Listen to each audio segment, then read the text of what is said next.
we have before us the opportunity to forge for ourselves and for future generations a new world order.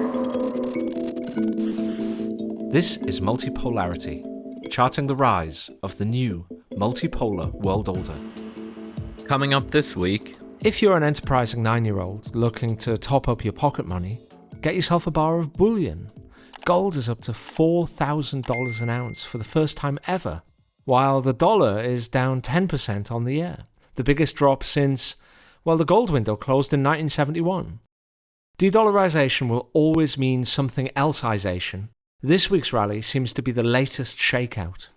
Between 2021 and 2027, the EU budget for NGOs was around €1.5 billion. The new EU budget proposal is advocating increasing that 600%.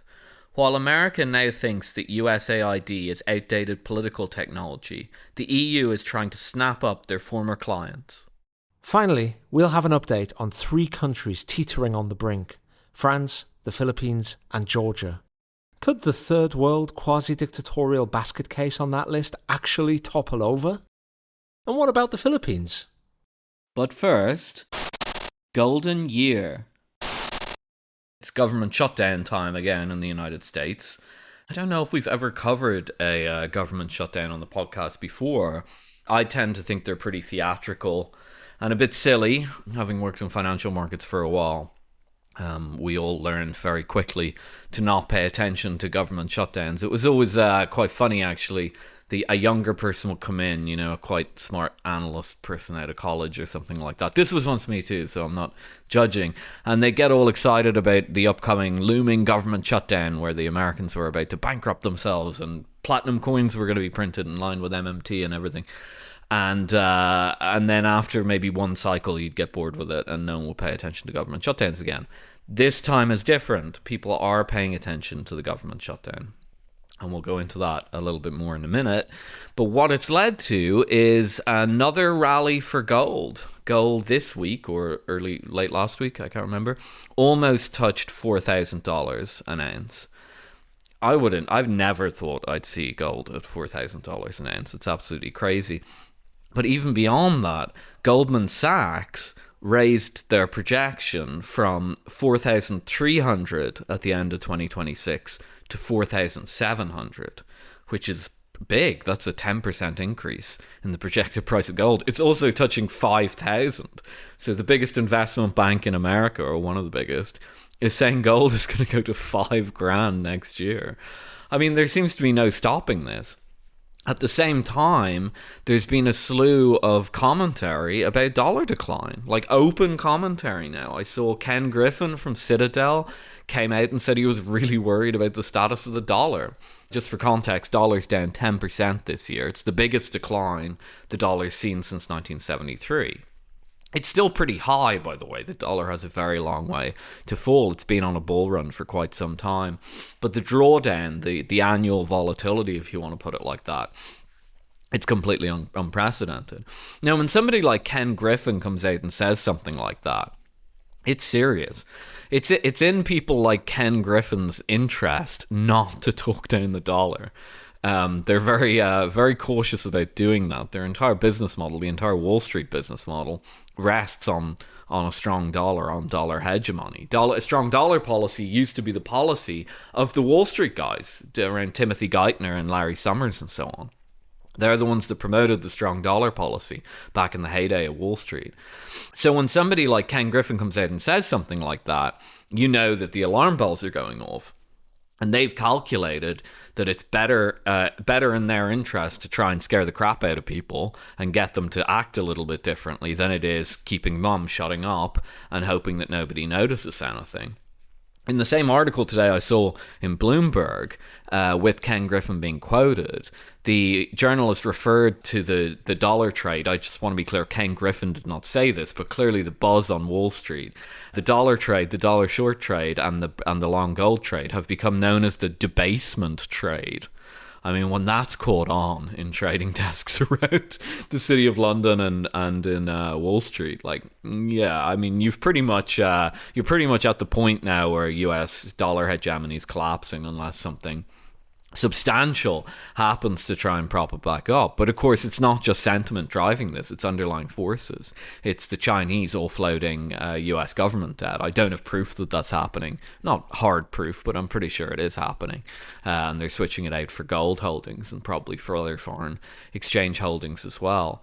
And then there's the government shutdown. That's what's triggered this latest wave of instability. As I said, in the past, markets paid no attention to government shutdowns. It was kind of seen as a little gauche to pay attention to government shutdowns unless you were green behind the ears and you were a new analyst or trader and you'd be tricked by the theatrics from Washington, D.C. But they're taking it more seriously this time. Why are they taking it more seriously? Well, for one, the US deficit and debt is much higher. We've talked about this before. We talked about this on the special, MMT special last week. You referred to it, I think, as the US running borderline wartime deficits, which, I think is pretty much accurate. And their debt is just increasing exponentially. Their interest rates are also still very high relative to the rest of the world. The markets won't give them a break on those 10-year yields. And the Federal Reserve is still really cautious about lowering interest rates. Trump's attacked them for it, but, I don't think they're being completely unreasonable. I think they're worried about the dollar too.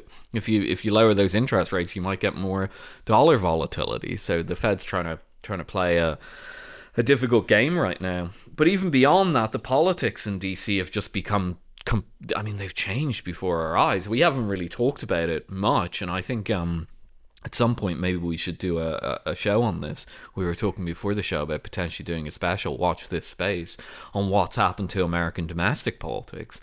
But it's gone kind of crazy. It's like the Trump administration has really decided to do things that previous administrations haven't done. We usually talk about those things as they relate to the geopolitical environment, but domestically, they're actually much more intense. And not to put too fine a point out of it, they scared the life out of people, I think. I think these deployments, federal troop deployments and so on, a lot of people support them because crime has got so bad in American cities. I'm not making a value judgment. But among the elite class, they've scared the pants out of them. And I think a lot of these Wall Street guys now are basically saying, like, well, if they're willing to do that stuff, are they willing to actually let the country go bankrupt? Like, the thing that was always just theatrics in the past, are they willing to do it? Because a lot of what's happening in America right now is that American politics since the 1990s or so, maybe since the Bush 2 era, I don't know when you'd say it started, but they've always kind of pushed the theatrics right up to the edge on just about every issue, whether it's jailing political opponents, sending federal agencies into state jurisdictions where they can kind of operate with impunity while the locals get incredibly annoyed. That's happening in Chicago right now. They've always kind of threatened, walked it right up to the line, and then drawn back. And Trump's actually actioning some of these things. So I think people are starting to say, like, well, if they're willing to action on that sort of thing, maybe they're willing to action on this government shutdown. And I wouldn't discount that at all. Maybe they are. I mean, maybe they're finally sick of these Congress critters, like, lying about everything and pushing out debt limits and, all these things that they just keep promising on and not delivering. It's a Republican Congress right now. They have both houses, right? So, I mean, maybe they do push it right up to the edge. But so those are the forces feeding into this.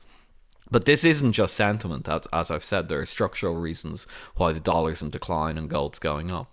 But it feels kind of like the last ride. I'll just say one more thing. Before I came on, I was looking at Twitter, and Robin Brooks is up there. And Robin Brooks is a kind of a curious character. He's some mix between actually a very good monetary economist who used to work on the FX desk, I think, of Goldman Sachs, or at least one of the main investment banks.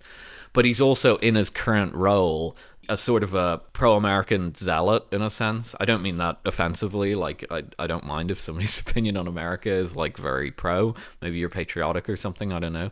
But like, he'll always push the pro-American line, like, as far as he can push it. And Robin Brooks has been a fairly fierce critic of the de-dollarization crowd. I just saw a post he put up about gold and the dollar and stuff, and he was saying that markets are turning on fiat currencies. And I responded to him like, well, they're turning on one fiat currency. Actually, the euro's rallying right now. So I think even people who are in the, like, it's almost their job to defend the US dollar and dollar hegemony are coming to the point now where they may have to admit that something big is going on. I think it's important to admit, Philip, that some of the factors behind the decline in the dollar are not due to the kind of intellectual and behavioral fecklessness and immaturity of the US political class. I mean, the fact is that the emerging market is emerging. The main example of which is China, but also countries like India and Indonesia and Malaysia and Russia and Brazil and other parts of South America. These parts of the world are now responsible for a tremendous quantity of global trade in the way that they simply were not even 20 or 30 years ago, let alone 80 when the current international monetary system was taking place. So, if you've got an increasing amount of trade taking place between China and Africa, or China and India, or China and Russia, or Russia and India, or Brazil and Nigeria, whatever, where, the US simply isn't involved now. Well, why do both countries have to go through the expense and indeed the risk of converting stuff into dollars to trade with each other? Why can't you just trade in the real and the naira, or the dong and the yuan, right? Why do you need to go through this? And I think part of the dollar's decline in terms of so-called de-dollarization is a natural and perhaps a positive development, that the world is becoming less centered on one giant economy, or one giant economy plus Japan and Europe and Australasia, right? But we have to say that a fairly large portion of the decline of the dollar is indeed due to the foolishness of the US political class. I think it's less to do with things like fiscal deficits. I think a country like the US, and we spoke about modern monetary theory last week in our Patreon-only special, so anybody interested in getting into the nuts and bolts of this should go on. But, I think in theory the US has a fair bit of room still, despite its ridiculous fiscal deficits and totally irresponsible fiscal deficits. And it's already very high debt to GDP levels. But the point is that fiscal irresponsibility is combined with a current account deficit and also obvious and naked political instability and political irresponsibility. Neither side of an increasingly fractured US Congress has shown any signs that they're able to take responsible steps to get this kind of fiscal mess under control. Neither side have managed to do that. Neither side have even showed that or hinted that they would be able to do that, right? But then in addition to that, you've also got the sanction situation, where the US is increasingly using the US dollar as a weapon. And countries are realizing that. And it just so happens that the countries that accumulate the most dollars within their reserves, countries like Saudi Arabia, like China, like Russia, are also those countries who might fear at some stage, for various reasons, the Saudis perhaps because of their domestic regime and perhaps shifting toward detente with Iran or getting close to China. The Chinese, it should be obvious. The Russians, it's already happened. They might face the ire of the US and therefore find themselves under the cosh because of their use of the US dollar as reserve currency and their use of the US dollar in terms of relying on it for trade as well. Finally, we should point out that Trump's tariffs are also playing a role in this, because if you want to have balanced trade, which Trump apparently does, i.e. if you want to export as much in value terms as you import, then that means that there are going to be less dollars cycling and circulating around the world, or fewer dollars, I should perhaps say. And that means, to a certain degree, de-dollarization. So if you want to bring the trade account into balance, which, as I say, the MAGA crowd apparently do, and I have some sympathy with that view, as people well know, then by necessity, you must also you must also bring the current account into deficit. And that means fewer dollars circulating around the global economy. That means that countries like China, if you have a balanced trade relationship with China, then China simply isn't accumulating dollars and recycling them, right? So that all of these things are playing in, like fiscal and political irresponsibility, where every single time the US political class act out in the way that they're doing now, it sends tremors. Financial instability, something I didn't mention, the 2008 crisis, and perhaps the current fear that we're in a bubble driven by AI and tech stocks. Then you've got the sanction situation. You've also got the tariff situation, and finally the natural growth in bilateral trade between emerging market economies as these economies get bigger and more powerful and trade more. And I think all of these things are kind of coming together in a vortex to point toward de-dollarization. It's like a big storm front where all of these weather systems are combining and pointing toward de-dollarization. But the problem is there's no single thing, there's no single replacement yet for the dollar. I mean, Christine Lagarde, the president of the European Central Bank, was again just the other day talking about how the euro had to take advantage of this. But the euro itself faces a lot of the problems that the dollar faces. Later in the show, we'll be talking about political and financial instability within the eurozone. They're also involved in the sanctions game. So how much it can take over from the dollar, I don't know. I don't think so.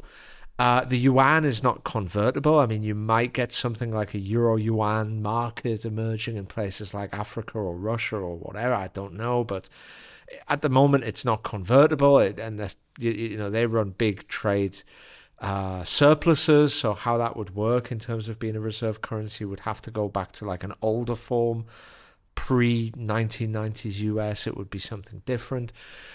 So there's nothing really there. The alternatives are maybe a bit of yuan, maybe a bit of euro, maybe a bit of gold, maybe a bit of Bitcoin or similar cryptocurrencies. Who knows, Philip? But at the moment, what I think is going to happen, as these kind of storm fronts all keep pointing toward de-dollarization, I think anyway, and you might correct me here, what we'll get waves of cycles of news stories where every so often one of the potential alternatives for the dollar gets bigged up. At the minute, it's gold. Next month, it might be Bitcoin. The month after that, it might be, stories about, yuan bonds being placed abroad and how this could potentially open the way for the yuan to take a bigger role in reserve currency, or the Chinese giving more countries yuan swap lines, for example, and that being a sign. And then we'll go back to gold again, and then we'll go back to countries having a more of a diversified mix of reserves and doing trade in a diversified mix. And then we'll maybe have a story about the BRICS moving forward with an alternative currency or an alternative unit of trade as well. And I think that's what's going to happen in the next few years as this slow process of de-dollarization plays out. Yeah, I have to keep reminding people on this that the world doesn't need a reserve currency like the US dollar unless it wants very large trade surpluses with a country like the United States. That's just the reality. So nothing has to replace the dollar. This is it's a much more straightforward question than that. And I think sometimes when I interact with people online, or from what you've just said, people overthink this too much. They think about it in kind of a reified way of like, well, there's this dollar out there, and the dollar is very important, and et cetera, et cetera. No, it's all just a question of the value of the dollar. How far can the dollar fall? That's all that matters here. And if it falls past a certain Philip, point... I'm sorry just to interrupt there. Like, countries will need some reserves, right? Like you'll need to be able to cover 3 or 6 months worth of trade, or to have something to defend your own currency with so that you can still trade in the event of some kind of sudden stop or some kind of crisis. You need enough for like X amount of months of exports.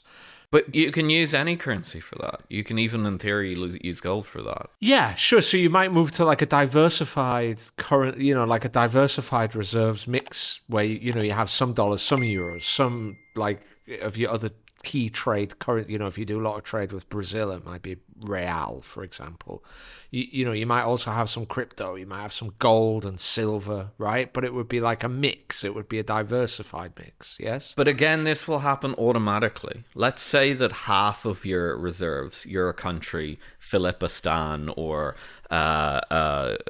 Collingwood Island, right? And you have half your currency in dollars right now. If I'm not saying the dollar will fall 50%, but if the dollar fell 50%, no, now only like 25% of your reserves are in dollars. This is to a large extent what happened to sterling reserves. It wasn't that people sold them, although they did sell them after World War II. It was that sterling after World War II, I think, was worth $4.50. You got $4.50 for a pound sterling, and it just fell, and the reserves just kind of just melted away. And that's what'll happen with the process here. So really, I think people should stop focusing so much on like what reserves are being held, what people are going to do for trade, any of these big questions, and just focus, what is the value of the dollar? What is the equilibrium value of the dollar moving forward? That's all that really matters. And that's all that matters for de-dollarization. We shouldn't even call it de-dollarization, just the loss of the hegemonic status. Notice, I don't even use the term reserve currency status anymore. Hegemonic status. And what that means is the decline of Wall Street, the decline of the Wall Street model, as you said when you were talking, the closing of the trade deficit, or at least a partial closing of that, the end of low interest rates for the United States. I'd argue that's already here. I'd argue half of these things are already here. The thing is, I think the hard out here is actually one of the things that you mentioned, but I think maybe didn't give enough emphasis to, and it's the AI bubble. I think this is the real death knell. And Ken Griffin, in his interview with Bloomberg, or his comments to Bloomberg, said the US economy is kind of running on fumes right now. He's referring to the AI bubble, which everyone has everyone and their mothers woken up to. I've said in previous shows, the United States used to fund its trade deficit or its current account deficit with government debt, issuing US government debt abroad. Today, it is mainly equities. It's mainly equities. So if that equity market goes down, and the equity market's being driven by the Mag 7, the Magnificent Seven, which are driving the NASDAQ, and the NASDAQ in turn is pretty much driving all the rest of the markets, S&P, Russell, 2000, all that. Everything at the mid-level and the bottom in those markets is stagnant, and only really the tech stocks are driving them. If that goes down, we're going to see a big decline in the value of the dollar, unless the flight to safety kicks back in and people start buying up US government bonds again. I'm open to that happening. I just don't see any evidence it's going to happen. I seriously doubt that it's going to happen. And if this happens, they're going to get a real dollar crisis. They might get a real borrowing crisis. I don't think it'll be as bad as what the UK is facing down currently. We talked about this on the MMT special. We got great reviews on that, so do go and have a listen and sign up with your $5, euro, whatever a month. Seriously, it is worth it. But we talked about this extensively on that program last week. But the US does have a potential for at least some sort of a soft crisis here. At the very least, financial constraints are going to be lashed onto that economy, and they're going to go into a recession, after which the country's living standards will look different. I think the country even got away with 2008. I think it had a bad recession, and it climbed out of it in the Obama era. I don't think they're going to climb out of this one. The country is not going to feel the same after the coming recession. I'm not making any firm predictions about how much living standards are going to go down. It's even debatable how you should even measure that. I think, for example, in Britain at the moment, living standards have probably fallen something like 25%. If you believe the inflation numbers, you wouldn't think that. So it's difficult to even get a sense of how to measure these things. But I think that's coming. And I think that's coming when the AI bubble pops. And I just want to say one more thing, because we've spent a long time on this, but it's a very important topic. Between the Trump election and the Trump inauguration, I was saying over and over again that I thought Wall Street were going to carry out an attack on the Trump administration. I thought they were going to trust Trump. That was my thinking. And there were a lot of indications that this would happen.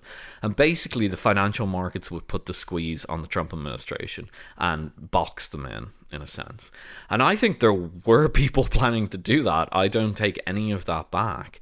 But what's happened is things have got so chaotic due to a bunch of different reasons. Geopolitical changes, the very kind of clunky way that the Trump administration has decided to exercise power. the recognition of how fragile the economy is with this AI bubble, all these things have become baked in. And I think people who were kind of thinking about how to box Trump in financially have actually looked at the situation and gone, oh, crap. I think they've said, oh no, like this could really threaten our businesses, our way of life, our Wall Street thing, my holding in my pension funds, my children's future. I think people are really looking at it now, and the scales are falling from their eyes, and they're saying, whoa, not everything's partisan politics anymore. We're looking down the barrel of a gun here. And I think the comments from people like Ken Griffin reflect that. These are not the comments that came out after Liz Truss. She's wrecking the country. Everything's falling apart. We have to get her out. They're not those comments. They're comments based on fear. They're comments of looking around and saying, this whole thing around me could fall apart in the next 18 months. And even though I don't like the president, and even though I wish, the government would change and everything like that, my primary goal now is to try and maintain this intact. And I think America's getting to a pretty scary place. But as I said, I think we need to do a separate episode on political instability in that country and the effects on geopolitics. Color evolution. Europe just can't get over the loss of the American empire, I think. And they're trying to recreate it in various ways with their little attempts to recreate NATO and fight Russia alone, to their ridiculous attempt at psyops on their people, which involved drones and creating hysterias which shut down airports all over the place. They're just not good at this. The Americans are a lot better at kind of controlling the narrative, as the public relations people say. When the Europeans do it, they seem to create a giant mess and all the airports shut down, which I shouldn't laugh at, but it is sort of funny. I hope it stops soon. Anyway, they've come up with a new scheme. It's not actually that new, but I've been digging into the numbers. These numbers actually came out in June. And I don't think they've got sufficient attention. I hope to be doing some work on this in the future. But basically, we kind of knew that the EU was going to try and plug the gap that opened up from USAID, the civilian support program for overthrowing governments, or whatever the Americans claim it to be. Obviously, USAID was the first on the chopping block when the Trump administration got in. Whatever happens with this administration going forward, getting rid of USAID was a big deal. I don't think it was just a Trump ideological thing, and I'll get back to that in a moment. But the EU have said, we're not putting up with that. We love being addicted to destabilizing money flows within our civil society, which is quite a thing to be addicted to.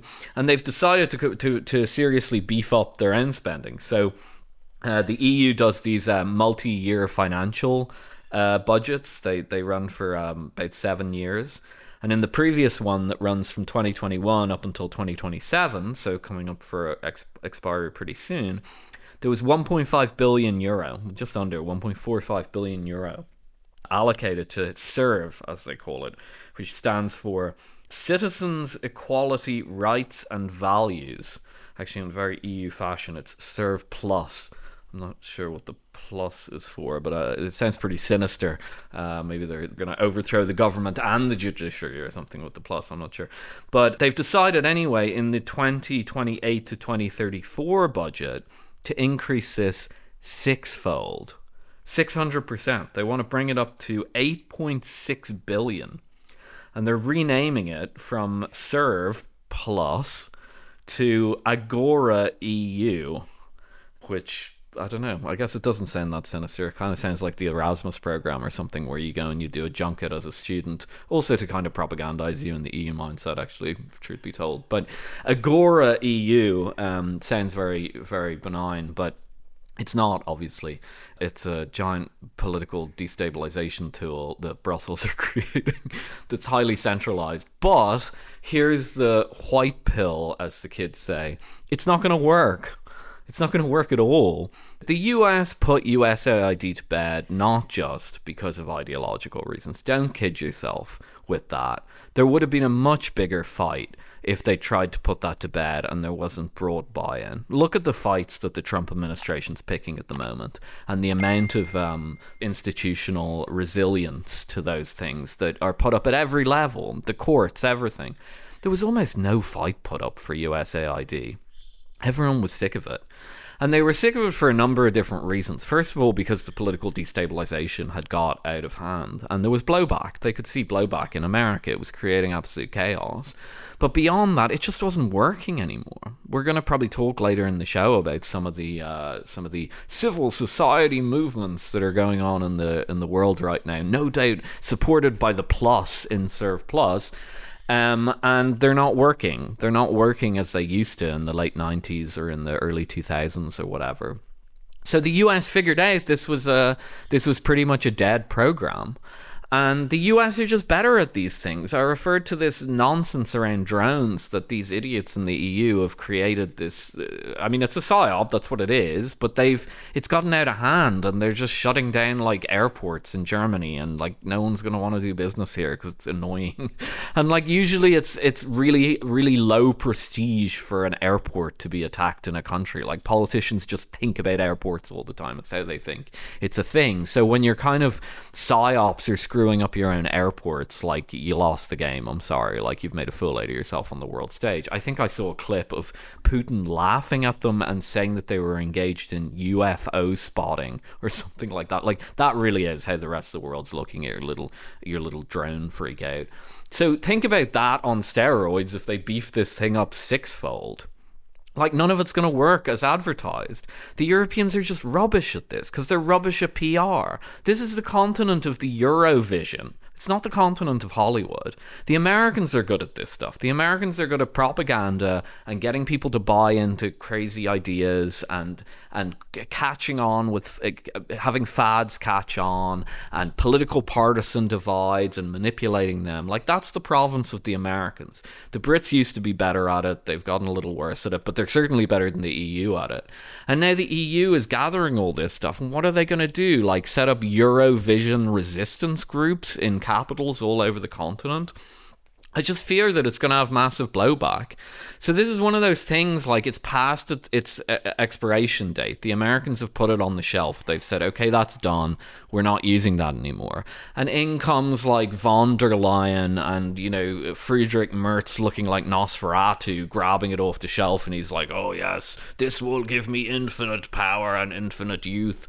And it's just like, it's going to be an absolute cringe show. So I'm really hoping that there's some pushback on this and they take it out of the budget and they start being normal again. But I fear no. I think we're going to get Agora EU coming to a capital city near you in 2028. One of the things that people don't realize, even the people who look into these things a lot, like people like myself who listen to Mike Benz quite a lot and try to take notes and to internalize some of the points that he makes.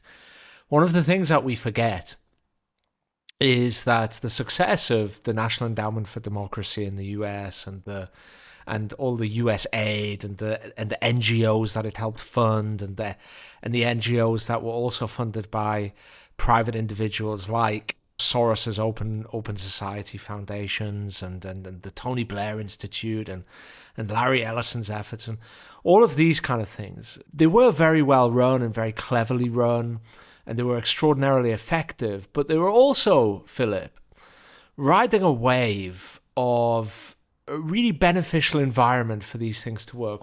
Why do I say that? Well, anybody who spoke to upwardly mobile, middle-class Eastern Europeans in the late 1990s and early 2000s, anyone who had encounters with maybe some students who were studying in the West then or actually traveled to some of these places and actually had, you know, real life interactions with these folks beyond holidays and drank with them, you would know that the West was the dream for these people. If you went to places like Poland and Belarus and Ukraine, almost every single young person wanted to go to the West. Like they wanted access to it. Like they wanted to emigrate and go to Britain or, I don't know, France or Germany or the United States, and they wanted to build their lives there. And also, Western-style progressive liberalism was the high-value ideology to hold. Like this idea of openness, this a very kind of Fukuyama view of the world. That was the high value, that was the high status view to hold within Eastern Europe at the time. And I'm sure to a certain degree it was the same in Asia.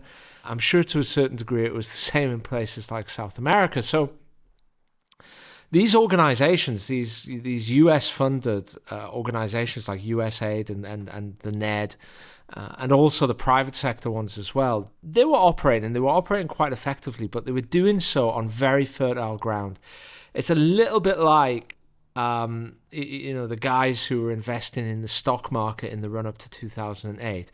Yeah, sure, some of them might have been really smart, but hey, the whole market was going gangbusters, so let's not kid ourselves about the genius of these guys. Now, if you look at the modern day world, that's changed. Like the US and the West in general is no longer the shining city on a hill. Economically, big positive vibes these days are coming out of China. People look at the US, I mean, my God, they look at places like Britain and France and they go, really? This is good, this is our dream. These are the countries we want to model our societies and our nations on. But even the US, which is doing, I think, maybe a bit better than Britain and France and Germany, looks like a mess at the moment. It looks politically divided. The economy is kind of, so okay. They're having great success with the AI. Okay, American culture is still tremendously popular and I think really underrated in terms of its popularity and its pervasiveness and persuasiveness. But still, it doesn't stand out from the state that, Ukraine and Poland and Belarus and Vietnam were in 2004, for example, right? It doesn't seem so much better. Like the living standards don't seem massively greater.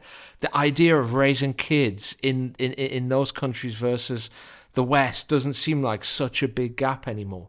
So I think the ground for these programs is just not as fertile as it was. Like if you go to Poland now, there's a lot of energy. There's a lot of high tea energy about the Poles now. The same about the Vietnamese, certainly the same about China. I'm sure it's the same in Russia and these places as well. The energy gap has closed and maybe overtaken the West in a lot of degrees. That said, in friendly countries where they're not going to really clamp down on these things, so we've seen the horror that's happened and we'll talk about Georgia and Moldova in a little while, but in friendly countries that allow these influence operations to operate largely unhindered, because these economies, no matter what their energy, no matter what their developments, they're still developing. So if you go to a place like Ukraine or Moldova where they're still really poor, and a place like maybe Vietnam and Thailand where they're still poor compared to German and British and French levels, and you start throwing, say, a couple of billion or $1 billion into Moldova, or like even 100 million into Moldova, that gets you a lot. It could employ like half of the university-educated population, right? It still provides gainful employment to middle-class people. It still allows them to live high on the hog compared with their countrymen, and it still gets bodies out onto the streets, right? It might not be as successful as it was, but that kind of money still gets you somewhere when you're talking about developing nations. And I still think that it can be a pain in the backside. I think the Europeans and the Americans have shown in Moldova they really know how to win an election now, and they really know how to fiddle an election in a very slick operation that involves shutting down opposition, it involves civic society groups, it involves efforts to suppress the opposition vote, and it's hugely effective. It can still make things a nightmare and can still make things difficult for parties that don't toe the Western line. So I still think this money can have an effect. I still think the EU thinks that what it can do is it doesn't have to put a huge amount of work into this, Philip. I think they think, well, the US is leaving, we can just kind of pick up this shell company and put money in it and keep it going as a going concern, right? So while I think the Europeans are naturally worse on this at this sort of thing, you're 100% right. The Americans are brilliant. I think the ground is much less fertile than it was. And I also think that these things don't work as well as they did because people are starting to wise up to the tactics now. But I still think they can cause a lot of trouble. I still think they can get a lot of bodies out on the streets because they can throw money at it.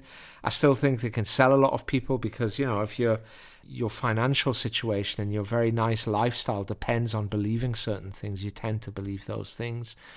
So I still think they can cause problems, notwithstanding some of the issues that you raised. Hello there, Andy Collingwood here to remind you that once a month, Multipolarity releases a special episode exclusively for our Patreon subscribers. These special episodes often involve deeper dives and longer listens, and it makes them extremely popular, and we always get a lot of great feedback about them. Amazingly, you can get access to them for only £5, dollars or euros a month. And how much is that these days? I think it's less than my wife pays for a coffee in a big paper cup to drink on the way to work in the mornings. So go to Patreon, type in Multipolarity the podcast and sign up. When you do, you'll get the full back catalogue and all the future special episodes. You can cancel at any time, but nobody ever does because it's a blinding deal. So sign up, pay some money, get a great deal. Now, back to the show. This week in political instability. Yeah, so speaking of political instability, I think it's time for Multipolarity to do one of its regular This Week in Political Instability episodes, because there's been a lot of instability all around the world, from the Pacific to the Atlantic. So let's get going. I think first of all, we should cover something that's been rumbling for several weeks now in the Philippines. Essentially, typhoon season hit. There was a huge amount of damage done by these typhoons, and people died, sadly, in the Philippines. But this caused public outrage because it emerged that a lot of the money that had been earmarked for both disaster relief and some infrastructure projects aimed at resilience against typhoons had been pilfered by those associated with the current Marcos regime there in the Philippines. And this caused mass protests. I think over 130,000 people went on the streets in Manila, the capital of the Philippines. But these protests spread to 20 or more major cities across the Philippines, and ultimately led to serious unrest. There's Molotov cocktails thrown, the military were on the streets, there was injuries to police officers. It really got bad and really went out of control and really got serious. There were rumours even of a political coup d'etat, that things had got so badly, although that was denied by the military there. These are still ongoing now. There is talk that this might lead to a serious geopolitical defeat for the US, because the Marcos regime there is in general pro-US and has strengthened US security ties, which we covered on Multipolarity about a year or 18 months ago, and allowed the US to open 4 or 5 new bases there in the Philippines and build munitions in the Philippines, which is a kind of rare Western Pacific victory for the US geopolitically. We covered that a while ago. And if the Duterte clan get back in, they were more pro-Chinese, or at least open to Chinese trade and reaching equitable agreements there. There are also rumours, as is the case with these things, that the aforementioned National Endowment of Democracy might be involved in this. And what they might be trying to do is get an even more pro-US candidate, which Marcos defeated at the last election, back in the Philippines. It's all very complicated, all very fluid. Meantime, back in the Caucasus, back in Georgia, the colour revolution efforts there have ramped up again related to municipal government elections. There were mass protests, and in fact, this time people tried to storm, I believe, the residency of the president or government residences there, and had to be arrested. It actually got really serious this time. It wasn't just fireworks being fired at the parliament. It was a genuine effort to storm the seats of power there, and that's led to a more serious clampdown. Meantime, we get to the developed world. We get to France, where we've seen a government collapse, this time in record time. It's looking increasingly as though Macron might maybe resign himself, but more likely hold flash elections of the legislature, have yet another vote a little more than a year after the last one. Markets are starting to hint that they might be freaked out by this. I think especially if Macron tries yet again to put yet another Macron loyalist in charge to go through the same process as being done by, 3 prime ministers now since the last legislative election. So yeah, Philip, I mean, like, political instability is on the rise. I mean, we haven't touched the US yet, but certainly in France, Georgia, and the Philippines, there are serious problems indeed. Well, take France first, I suppose. That's a bit of a quickie. It's I mean, what did they say? The Liz Truss thing with the head of lettuce. If anyone remembers that, they asked would she last longer than the head of lettuce. That was kind of an op to get rid of Liz Truss. It was kind of funny. I mean, this guy hasn't really lasted a head of lettuce, and it's not an op. It's just a government in complete freefall. It's not a bunch of civil servants trying to get rid of somebody that they don't like. And of course, we don't get funny lettuce jokes about it because it's not funny, apparently. So France is just, completely ungovernable at this point. I will say I did notice that the French bond yield spread over Italian is now positive. So that means that the French government is more bankrupt, according to markets, than the Italian. So I think that's neutered pretty much all political risk in France, because if and when a Rassemblement National government get elected, which they will, they'll be completely constrained, just like Meloni is. And the men in grey suits will have a word with Bardella, who I believe is going to be the candidate now that they've got rid of Le Pen, or if Le Pen comes back into the running, they'll sit down and say, well, you can't do anything and you have to do exactly what we say, because otherwise the country will go broke, because the ECB will just press the button and bond yields will go up. I think that's pretty much what they said to Meloni. Meloni's been a kind of a fake populist candidate. We all know where that's gone, absolutely nowhere. So I don't think the French elite are too angry about what's going on. I doubt Macron's particularly happy. He seems like a pretty egotistical guy. His presidency's going in absolute flames, and that's why he's spending a lot of time outside the country attending pointless foreign meetings that go nowhere, because France has very little influence in the world anymore. In the Philippines, I haven't really followed it that closely, to be honest, but it does just kind of strike me as chaos. The whole of that region, the Western allies, I mean, Philippines, as you said, is one of America's closest allies in the region. It really is. It's a very, very reliable ally. And Nepal, where we saw extreme instability and actually a kind of a coup, in effect, of the government there, and pretty extreme violence, is also a very solid Western ally, has very long-standing ties to the United Kingdom, to the extent that some of the British army, famously the Gurkhas, are recruited out of Nepal. And, you can only really read this in one of two ways. Either it's organic instability, complete organic instability, and these places are just kind of losing it as the empire recedes. But I don't really believe that. I don't think that there's like a mechanism for that. I can't imagine why that happens. I mean, I don't think the average person in the streets of Nepal or in the Philippines are listening to Multipolarity and concerned about the collapse of the US empire. I don't think they know that that's happening. The other explanation is that it might be slightly ginned up in a sort of a colour revolution way. Not in a really overt colour revolution way, but, it might be a little bit ginned up to keep the screws on those countries a little bit and just remind the leadership classes there not to step out of line too much. I think that's probably what's going on. But I think it's probably just chaos either way, to be honest.